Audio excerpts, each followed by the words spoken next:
नमस्कार, हमारा नाम है समरीन और आपने देखना शुरू कर दिया है लाइव सिटीज।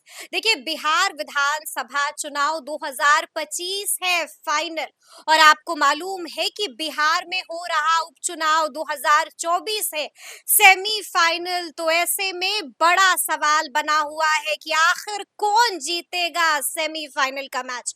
बड़ा सवाल गुरु ये भी बना हुआ है कि आखिर जातीय समीकरण क्या कुछ कहता है, कौन किस पर भारी पड़ेगा और कौन किसको पटखनी देगा।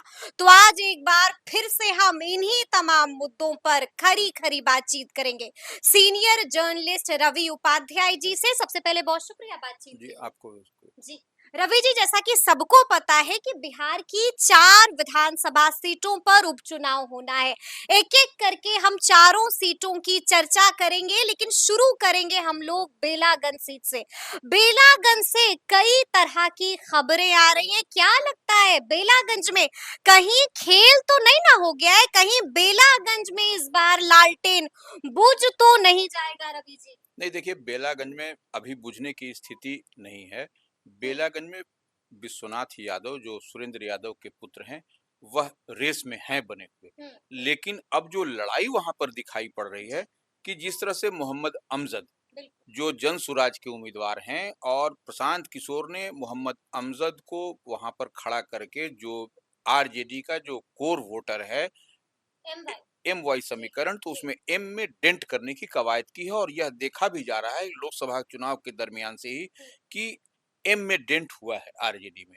जी और इसीलिए हेना साहब और ओसामा साहब को आरजेडी ने शामिल भी कराया है। बिल्कुल। यह जी तभी तो, नहीं तो यह इल्म इन लोगों को पहले से होता हम्म, तो ये लोग पहले, ये लोग गोपालगंज, हम जो बार-बार कहते हैं गोपालगंज विधानसभा के उपचुनाव में जिस तरीके से पटकनी खानी पड़ी, सिटिंग सीट हम्म। गंवानी पड़ी राष्ट्रीय जनता दल को, तो उस जी समय अगर यदि ये चेत गए होते, यह अगर यदि अवेयरनेस आ गया रहता, तो यह आज मुसलमान साथ होते। आज मुसलमान जिस जी तरह से पहले इनके साथ में मजबूती से थे, हम्म, वह भी रहते। लेकिन ऐसा इन लोगों ने किया। अब इनको लोकसभा चुनाव के बाद हम्म, यह इल्म हुआ कि नहीं, इनको साथ में लेना है, तभी हेना साहब और ओसामा साहब को साथ में लिया। तो हम्म, बेलागंज में देखिए यही खेल, इसी को दुखती रग को प्रशांत किशोर ने पकड़ लिया और जी वहां पर मोहम्मद अमजद को हम्म, वहां पर उम्मीदवार बना दिया। और देखिए अमजद को सपोर्ट कौन कर रहे हैं? हम्म, बड़े बड़े दाढ़ी वाले प्रोफेसर खिलाफत हुसैन, जी जी जो जी उनके जो, आप कहीं पर भी चले हम्म, जाइए, मिर्जा गालिब कॉलेज के मैथमेटिशियन गणितज्ञ थे, हम्म, उनको सब लोग जानता है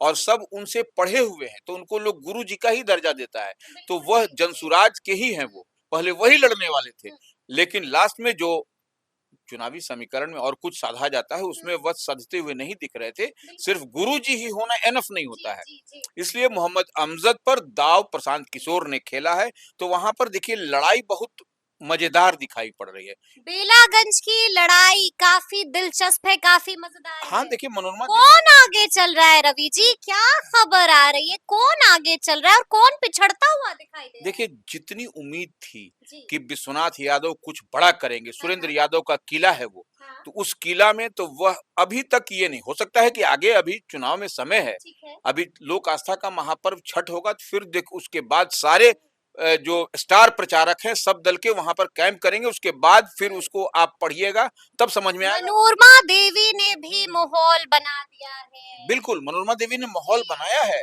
इसमें वही तो, बेटे रॉकी यादव माँ के लिए दिन रात एक कर रहे हैं। देखिए मनोरमा देवी हम्म, जो एक्स एमएलसी हैं, जेडीयू से प्रत्याशी हैं, इस बात को समझना पड़ेगा और वह कहीं न कहीं विकास की बात करती हुई नजर आ रही हैं। तो जी वह और उनके पुत्र तो साथ में हैं। हम्म, पुत्र से मतलब नहीं है, मतलब मनोरमा देवी से है। मनोरमा हम्म, देवी उस क्षेत्र के जी एक-एक चीज को, नब्ज को जानती हैं। हम्म, तो इस लिहाज से, लेकिन लड़ाई यहाँ पर आपको बड़ा मजेदार दिखाई पड़ रहा है, हम्म, आपको बेलागंज में। जी जी। ये 3 उम्मीदवार में, तीनों में टसमटस अभी कसमकस चल रहा है अभी। यानी कौन कि आगे होगा, कौन पीछे होगा, यह समय बताएगा। कौन आगे होगा कौन पीछे होगा बेलागंज में, ये आने वाला वक्त ही बताएगा। अब हम अगली सीट की चर्चा करेंगे। अगली सीट जिसकी हम चर्चा करेंगे वो है तरारी की सीट। क्या खबर है तरारी से? ग्राउंड रिपोर्ट क्या कह रही है रवि जी? देखिए तरारी में निश्चित रूप से विशाल प्रशांत जो भारतीय जी जनता जी पार्टी के जी। प्रत्याशी हैं हाँ, और बाजी मार रहे हैं क्या? नहीं, बाजी मार रहे हैं भी कोई नहीं कह सकता, टेकन फॉर गारंटी नहीं है, क्योंकि वहां पर जो भाकपा माले के राजू यादव है वह भी बहुत मजबूत मजबूत दावेदार हैं। जी। वो पुराने लड़ाका, पुराने पहलवान हैं, ऐसा नहीं है। विशाल प्रशांत ठीक है, इनके पिताजी नरेंद्र पांडे और सुनील पांडे वहां पर कद्दावर पहलवानों में उनकी गिनती होती है, जी, और वो उनका गढ़ रहा है। तो बिल्कुल, उसमें सेंधमारी करने में देखिए राजू लेकिन यादव। जनता काफी नाराज है, जनता काफी नाराज है। आपको याद होगा कि कुछ वक्त पहले लाइव सिटीज की टीम ग्राउंड पर भी गई थी और हमने लोगों से सवाल किया था कि बताइए ना कि आपके विधायक रहे सुदामा प्रसाद ने कितना विकास किया है तरारी का। आपने भी देखा होगा कि लोगों का गुस्सा फूटा है सुदामा प्रसाद से। क्या लगता है माले से जनता कहीं बदला तो नहीं ना ले लेगी? नहीं, देखिए सुदामा प्रसाद निश्चित रूप से हुँ, जितनी उनसे एक्सपेक्टेशन था लोगों को, तरारी की जनता को, हुँ, उतना काम नहीं हुआ। यह बात तो नहीं सच्चाई हुआ है। है, ये बिल्कुल। ये आप ठीक कह रही हैं, ग्राउंड ज़ीरो पर यही रियलिटी भी है। हुँ, लेकिन वहाँ पर किरण देवी जनसुराज की जो हैं, वह किरण सिंह, जी, किरण सिंह, तो वह जी, राजपूत समाज से हैं, सवर्ण वोटर उनकी तरफ हुँ, झुकाव है, क्योंकि वो प्रशांत किशोर की उम्मीदवार हैं। बिल्कुल, और सिलाई हल्के में हाँ, नहीं लिया और जा सिलाई सकता। मशीन बाँटती हुई वह दिखाई पड़ी थी, वह पीछे बिल्कुल, माने बिल्कुल। बिना चुनाव लड़ने से बहुत पहले। हुँ, और हुँ, वो वैसे जरूरतमंद लोगों के बीच में उनके काम करने की हुँ, उनकी यूएसपी है। यूएसपी है। जनसुराज उम्मीदवार जी, किरण जी, सिंह जी। तो देवी की, तो अब देखिए वो हम लोग अगर पिछले विधानसभा हुँ, चुनाव से तुलना करेंगे तो उस बार जो सुनील पांडे जो विशाल प्रशांत के पिताजी लड़े थे, हुँ, तो वो छोटे से कम मार्जिन से ही वो हार गए थे, बिल्कुल, जबकि जी, वह निर्दलीय लड़े थे। इस बार समीकरण कुछ बदला हुआ है, और बिल्कुल, इस तमाम बार उनके बेटे एनडीए के प्रत्याशी एनडीए के हैं। प्रत्याशी जी, हैं, और तमाम लोग उस समय आर आरएलएम बिल्कुल, अभी साथ में है, उपेंद्र बिल्कुल, जी, कुशवाहा जी। हैं, चिराग चिराग पास। पासवान भी हाँ, साथ तो में है। इसलिए जी, वो समीकरण के लिहाज से वह मजबूत हुँ, होता हुआ दिखाई पड़ रहे हैं, लेकिन हुँ, आपको किरण देवी भी उसमें फाइट में बनी हुई हैं, और हुँ, प्रशांत किशोर बराबर कह रहे हैं कि अभी जी। बहुत दिन समय है, जलजला ले आएंगे हम। ज़लज़ला ले आएँगे। प्रशांत किशोर का एक बयान खूब सुर्खियाँ बटोर रहा है। देखिए प्रशांत किशोर ने खुला अल्टीमेटम, खुली वार्निंग, खुली चेतावनी दे दी है और साफ-साफ कह दिया है कि अभी हमारे पास 15 दिनों का वक़्त है। ज़लज़ला आ जाएगा। आ जाएगा क्या ज़लज़ला? देखिए प्रशांत किशोर जब कोई बात कहते हैं तो उस हुँ, बात में कुछ फैक्ट्स रहता है। ऐसी तरह हवा में तीर नहीं छोड़ते अन्य उसके लिए, क्योंकि हुँ, वह इसी के माहिर खिलाड़ी, इसी में उनको पीएचडी की उपाधि मिली जी, है। जी। तो प्रशांत किशोर यदि जलजला की बात कर रहे हैं तो इतना जो अभी हाँ, स्पैन है, 10 दिन 5 दिन का समय है, और बिल्कुल। 15 दिन पहले की पार्टी है, और देखिए हर चारों जो विधानसभा के उपचुनाव हो रहे हैं, हर सीट, हर विधानसभा क्षेत्र में प्रशांत किशोर की चर्चा प्रमुखता से हो रही है। हो रही है, तो हो ये रही आप समझ लीजिए कि वो जलजला लाने की स्थिति में तो हैं। इसको है। आप कोई मानिए, नहीं मानिए, वो दैट यानी इज़ कि डिफरेंट। झटका तो दे देंगे। बिल्कुल देंगे। खेल खराब तो कर देंगे। निश्चित रूप से जी। देखिए हर घर, हर दरवाजे पर उनकी टीम और स्वयं प्रशांत किशोर हुँ, हुँ। नॉक कर रहे हैं, ढकढका रहे जी, हैं, जी, बोल रहे हैं जी। कि अपने अपने बच्चों को देखिए, अपने बच्चों को, भविष्य को देखिए। तो यह, और मुस्लिमों को भी मैसेज दे रहे हुँ, हैं कि देखिए आपकी सीट से अब तक यादव तो जीतते रहे हैं, बिल्कुल, जी। बट लेकिन आप लोग कभी नहीं जीत सके। हुँ। आपके सीट पर खेला किया गया, जी, लेकिन जी, तो इस जी। बार खेला करके दिखाए ना। तो लेकिन हाँ। वही बात तो कर रहे हैं कि आरजेडी महागठबंधन, इंडिया ब्लॉक हो या कोई भी हुँ, हो, हुँ, वो हुँ। कहाँ जो है सो मुस्लिम को उम्मीदवार बना रहा है। बिल्कुल, यह बिल्कुल, बात जी। एक चुनौती भरी बात, और जो बात कह रहे हैं वह जनता को जगा रहे हैं, जनता को जागरूक कर रहे हैं। अब हम अगली सीट पर जाएँगे। अगली सीट जिसकी हम चर्चा करेंगे वो है इमामगंज की सीट।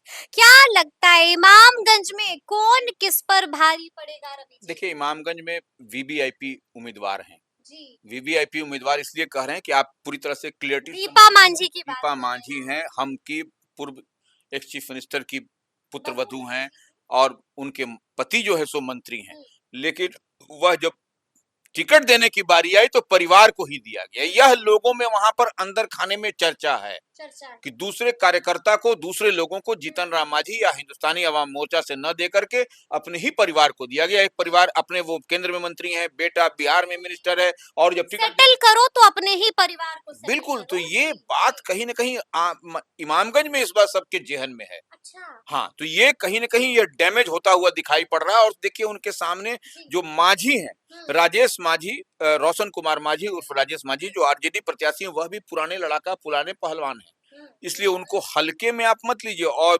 जितेंद्र पासवान। अब लीजिए, अब जी। जनसुराज से जितेंद्र पासवान, हाँ, हाँ।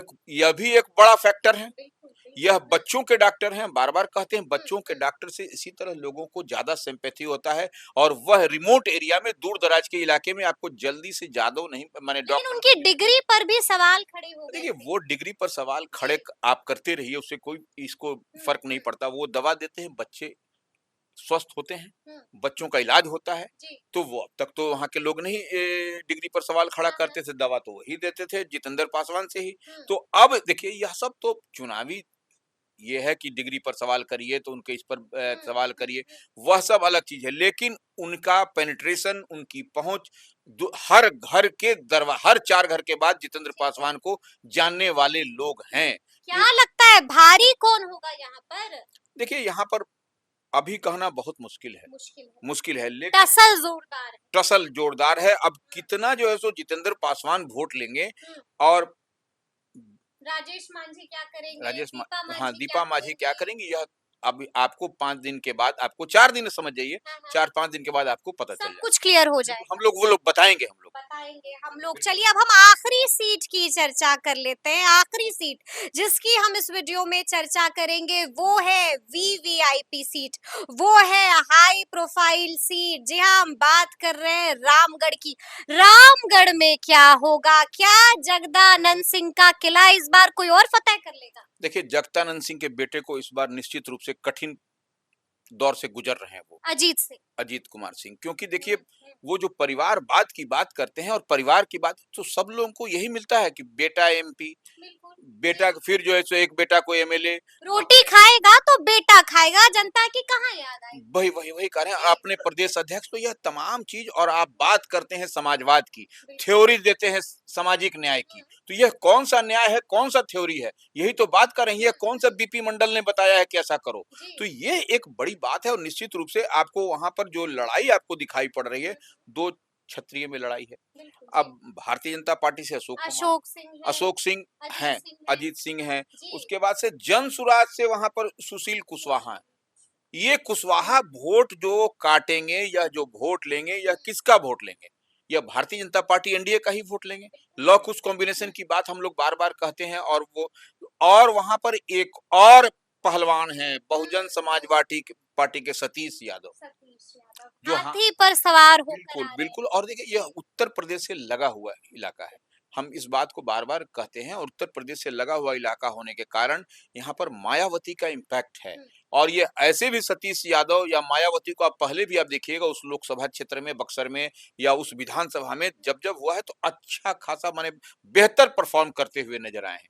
तो इस बार जो अगर यदि नाराज़गी लोगों की है, तो हो न हो सतीश यादव भी मजबूत स्थिति में वहाँ पर रहें, हुँ। रामगढ़ में। ये यानी कि आप कह रहे हैं कि यहाँ पर त्रिकोणीय नहीं बल्कि चतुष्कोणीय बिल्कुल, लड़ाई बिल्कुल, यहाँ पर जी। आमने-सामने की तो है भी हाँ, नहीं, ट्रायंगुलर फाइट भी नहीं है, यहाँ पर चतुष्कोणीय मुकाबला है, आपको चारों तरफ से यहाँ पर बवेला मचा हुआ है। चलिए जी, ये एक बड़ी बात है और ठीक है। इसको आप मान के चलिए कि यहाँ पर लड़ाई आसान नहीं होने जा रहा है। हुँ। सिटिंग सीट बचाना आरजेडी के लिए यहाँ पर रामगढ़ में बहुत कठिन परिश्रम करनी होगी। बड़ा चैलेंज होगा लेकिन इसी बीच एक और बड़ी जानकारी आपको सबसे पहले लाइव सिटीज ही देने जा रहा है। देखिए सोमवार को स्क्रूटनी प्रोसेस पूरा हो चुका है रवि जी, वहां से भी कई तरह की खबरें आ रही हैं।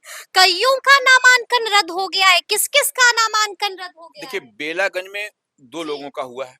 ठीक है। बेलागंज में जो पीपुल्स पार्टी ऑफ इंडिया के जितेंद्र यादव नामांकन रद्द हुआ। नामांकन रद्द हुआ। फिर ठीक है। निर्दलीय प्रत्याशी थे सुरेंद्र यादव उर्फ शंभू यादव। हम्म, अब देखिए सुरेंद्र यादव के बेटे वहां से लड़ रहे हैं, जी विश्वनाथ जी यादव। जी। तो ये एक अलग से एक सुरेंद्र यादव कंफ्यूजन क्रिएट करने के लिए ऐसा बना दिया गया था, खैर उनका रद्द हो गया। तो रद्द हो गया, ये ठीक 2 है। लोग वहां से रद्द हो गए। जी। इसी अब वहां पर रह गए इमामगंज में। नहीं, अब बता दें बेलागंज में अब टोटल रह गए हैं 15 उम्मीदवार। ठीक है। ये है, हालांकि अभी विड्रॉल डेट है, हम्म। विड्रॉल नामांकन वापसी की तिथि है जी अभी, जी तो जी। ये देखने वाली 15 वहां पर। इमामगंज में चलिए, इमामगंज में आपको राष्ट्रीय जनतंत्र मोर्चा की प्रत्याशी का रद्द हो गया है वहां से, तो राष्ट्रीय जन मोर्चा का वहां से वो उन्होंने उनका एक रद्द हुआ है। ठीक है, ठीक है। यानी कि कईयों का नामांकन रद्द भी लेकिन हुआ एक है। बात और है जी, समरीन, ये समझ लीजिए बेलागंज में अभी जो 15 प्रत्याशी हैं उनमें लालू यादव भी एक हैं ठीक है। और एक विश्वनाथ यादव भी हैं। माने अच्छा, आप समझिए कि विश्वनाथ यादव लालू यादव दोनों निर्दलीय हैं और ठीक है। एक विश्वनाथ यादव जो सुरेंद्र यादव के बेटे हैं, जो जी। आरजेडी से वहां से लड़ रहे हैं। यानी कि गजब कंफ्यूजन एकदम यही बता रहे हैं कि यह खेल हो रहा है। हाँ, खेल हो रहा है, खेल बिल्कुल। हो रहा है। तो देखिए इस वीडियो में हमने आपको बताया है कि चारों सीट से क्या कुछ खबरें निकल के आ रही हैं, और इस वीडियो में हमने आपको ये भी बताया है कि आखिर आगे आगे कौन चल रहा है। तो अब देखना होगा कि आखिर होगा क्या, तो फिर ये पूरी बातचीत आपको कैसी लगी है कमेंट करके हमें जरूर बताइएगा।